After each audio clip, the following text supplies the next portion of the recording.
बिस्मिल्लाहिर्रहमानिर्रहीम। आप देख रहे हैं कि न्यूज़ 21। मैं हूं आमिर खलील, एक नए विला के साथ आपकी खिदमत में हाजिर हैं। नाजरीन, आज 7 नवंबर का दिन है।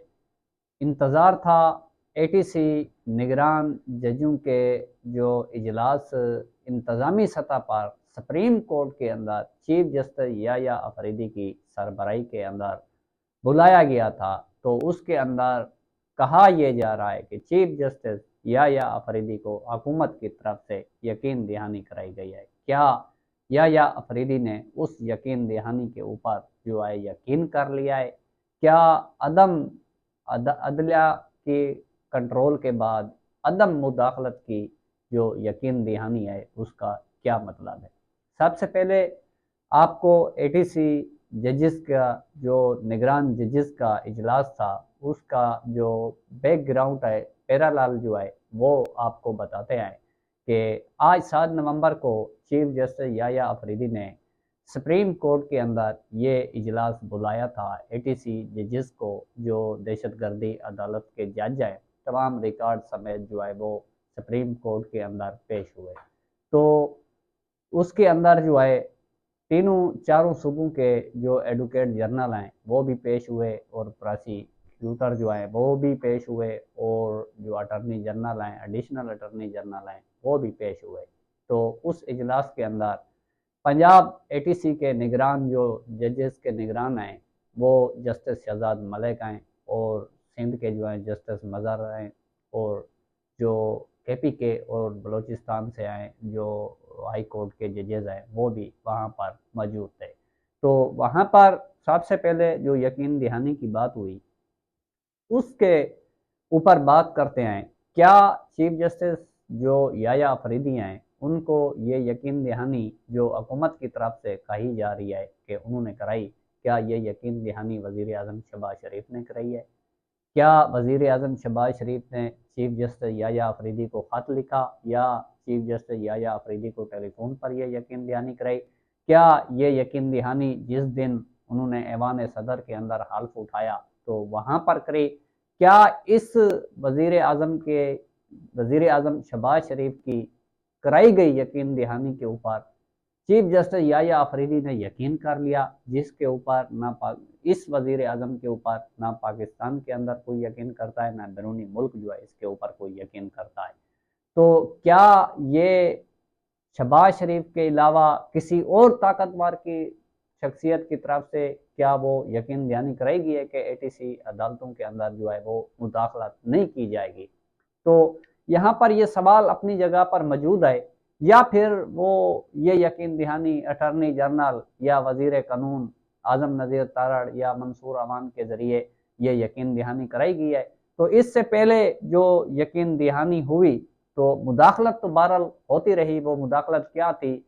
तो इस्लामाबाद के 6 जजेस जो हैं उन्होंने जो है अपने चीफ जस्टिस आमिर फ़ारूक को ये बात बताई थी कि हमारे मामलात के अंदर जो है दीगर एजेंसियां और हुकूमत जो है वो मुदाखलत कर रही है, तो हमारी फैमिली को हरासा किया जा रहा है, और हमें जो है थ्रेड किए जा रहे हैं, और हमारी जो है निगरानी की जा रही है। तो जब वो आमिर फ़ारूक को कहा गया तो आमिर फ़ारूक ने फ़ौरन जो है वो थोड़ी देर के बाद रब्ता किया और कहा जजेस से कि मेरा रब्ता हो गया है, और यकीन दहानी कराई गई कि आइंदा किसी किस्म की कोई मुदाखलत नहीं होगी।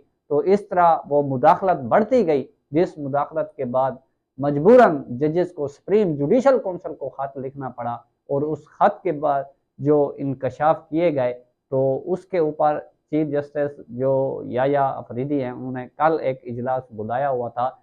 क्या वो उसके ऊपर कोई पेश रफ्त जो है पहले नहीं हो चुकी?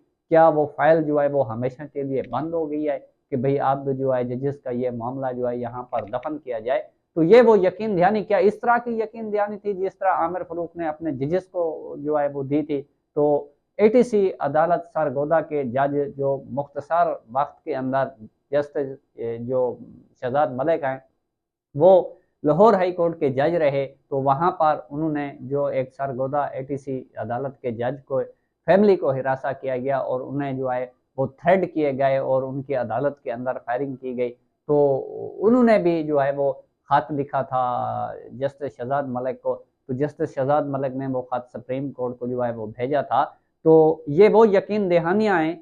आप देखें कि अटॉर्नी जनरल ने इस तरह की यकीन दहानी जो है वो सुप्रीम कोर्ट के अंदर भी कराई थी कि लोगों को जो है वो गिरफ्तार नहीं किया जाएगा, अगवा नहीं किया जाएगा। उस यकीन दहानी के बाद इतने मामला अगवा के बढ़े, तो इस्लामाबाद हाई कोर्ट के ये अगवाओं के जो केस सुन रहे हैं मोहसिन अख्तर कियानी, आज वो भी जो है इस्लामाबाद के जो एटीसी जजेस के निगरान हैं, वो भी इसी इजलास के अंदर मौजूद थे। तो वहां पर जब ये इजलास हो रहा था, तो जब ये केसेस की बात हुई, तो 3000 केस जो हैं दहशत गर्दी के वो सिंध के अंदर हैं, क्योंकि सिंध के अंदर जो है गलों कूचियों और महलों के अंदर गन पट्टी के ऊपर पिस्तौल रखकर लोगों से चीजें जो हैं वो खींची जाती हैं। तो उस हवाले से जो पंजाब के अंदर केसेस भी हैं, तो जो मोहसिन अख्तर कियानी है उन्होंने बहुत से केस जो हैं वो सुने हैं।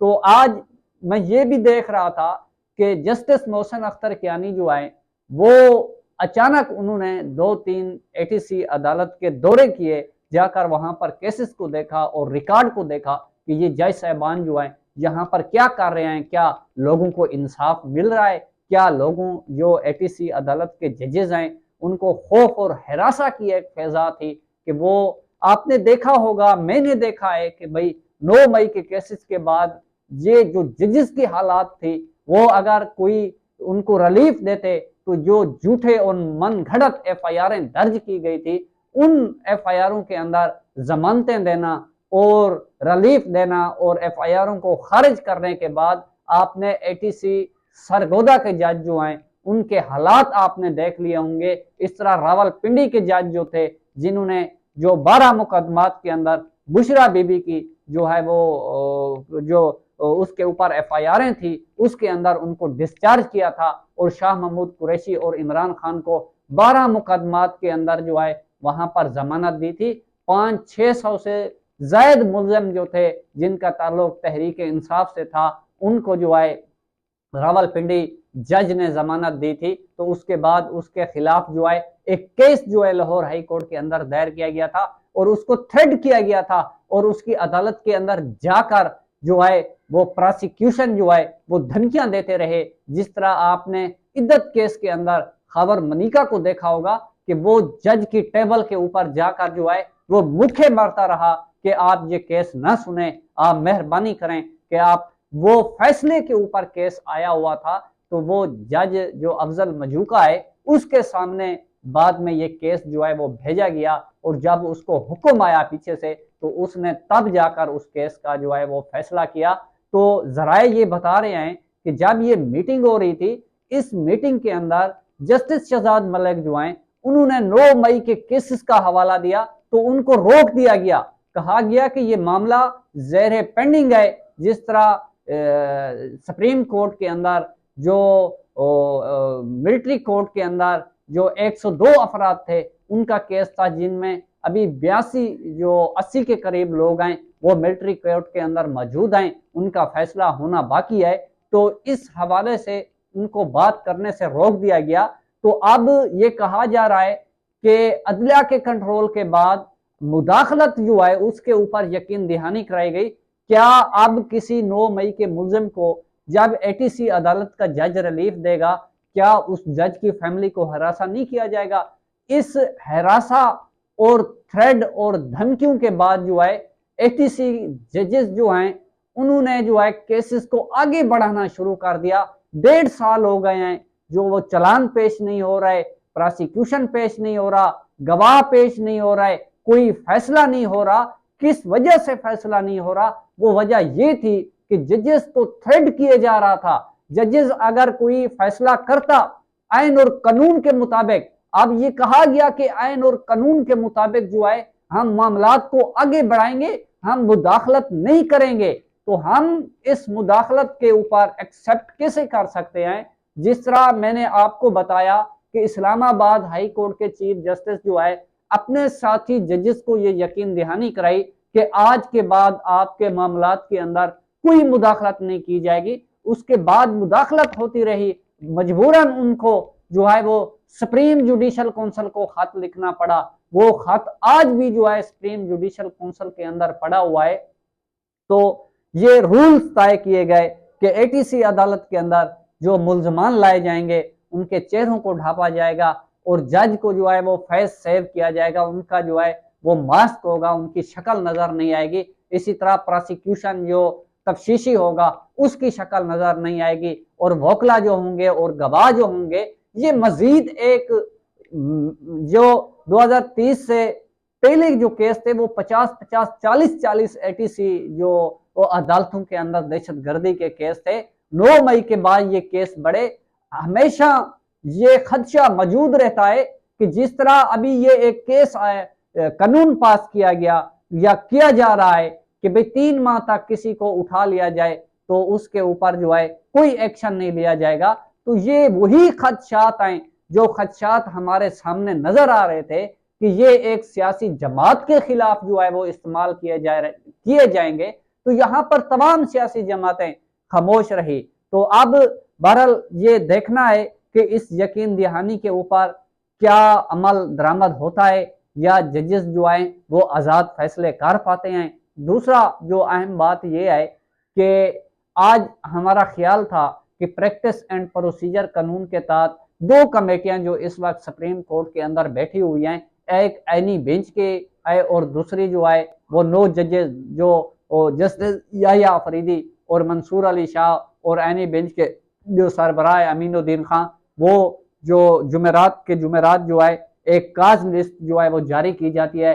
आइंदा हफ्ते के अंदर जो केसेस के ऊपर समाअत होती है उनके बेंच के जो रोस्टरम होता है वो जारी किया जाता है। तो आज वो इजलास अभी तक नहीं हुआ, तो आईनी बेंच का जो प्रैक्टिस एंड प्रोसीजर कमेटी का इजलास है वो हमको जो है इंतजार उस बात का था। तो अभी तक वो जो है कमेटी का इजलास नहीं हुआ। तो उसकी एक वजह यह भी बताई जा रहा है कि उस कमेटी का एक मेंबर जस्टिस जमाल मंदुखैल जो हैं वो चीन के दौरे के ऊपर गए हुए हैं। तो वो अगर वापस आ जाते हैं या वीडियो लिंक के ऊपर आज रात किसी टाइम भी लेट रात गए वो काज लिस्ट जारी की जाती है, तो जो केस फिक्स होने आए तो उनमें सबसे पहला बड़ा अहम केस जो है वो एक ही है, वो इस 26वीं आईनी तरमीम के खिलाफ जो दरखास्तें आई हुई हैं या फिर वो मखसूस नशिस्तों का केस है। तो उसका बड़ा इंतजार है। आने वाला जो हफ्ता है वो बड़ा अहम होगा। तो रात गए अचानक अगर उसके ऊपर कोई काज लिस्ट जारी हुई या इस हवाले से जो आज इजलास हुआ उसका अलानिया अभी आना बाकी है। जो भी अलानिया आएगा और जो भी काज लिस्ट सामने आएगी आपको उसके मुतालिक जो है अपडेट करेंगे। और अब तक जो हमारे पास अपडेट थी वो ये थी कि जस्टिस याहिया अफरीदी को यकीन दहानी कराई गई कि एटीसी अदालत के जजेस के मामलात के अंदर मुदाखलत नहीं की जाएगी। और इस यकीन दहानी का मतलब ये है कि बाकी जो इदारे हैं क्या वो आइन और कानून के मुताबिक अपने दायरे के अंदर रहकर वो काम करेंगे या लोगों की इज्जतें चादर चार दीवारी का तकद्दुस पामाल करेंगे। जो हम देख रहे हैं कि वो यकसर जो है मामलात अभी तक रुके नहीं हैं। अभी तक भी लोगों के घरों के अंदर जो है वो दाखिल हो रहे हैं और जजेस और अदलिया के अंदर मुदाखलत हो रही है। जज अपनी मर्जी से आज़ाद फैसले नहीं कर रहे। आज आपने 190 मिलियन पाउंड केस का जो बर्बरियत की दरखास्त थी इमरान खान और बुशरा बीबी की इस्लामाबाद हाई कोर्ट के अंदर देखा होगा। 3 हफ्ते इसके ऊपर जजेस ने जो है वो डिले करते रहे। मजबूरन आज कहा गया कि ये हम दोबारा जो है वो स्पेशल जज को एहतसाब अदालत के जज को वापस भेज रहे हैं कि उन्होंने जो ये दरखास्तें खारिज थी उसके अंदर कोई वजूहात नहीं लिखी थी, लिहाजा इनके ऊपर दोबारा जो है वो फैसला किया जाए। क्या ये वो जज से नहीं पूछा गया कि आपने वजूहात क्यों नहीं लिखी और किस बुनियाद के ऊपर आपने बर्बरियत की दरखास्तें मुस्तरद की? क्या यहाँ पर जंगल का कानून है? क्या यहाँ पर अंधेरा है? क्या यहाँ पर खड्डे जो हैं वो खड़े हुए हैं कि आपने उस खड्डे के अंदर गिर जाना है अगर आपने कोई वजूहात लिखी? आज अगर वो वजूहात लिखी होती तो गालबन मेरा ख्याल है कि बर्बरियत के ऊपर आज इस्लामाबाद हाई कोर्ट से फैसला हो जाता। लिहाजा दोबारा एटीसी एटीसी नहीं सॉरी बल्कि एहतसाब अदालत के जज को मामला भेजा गया। अब देखना यह है कि कल उसके ऊपर क्या डेवलपमेंट होती है।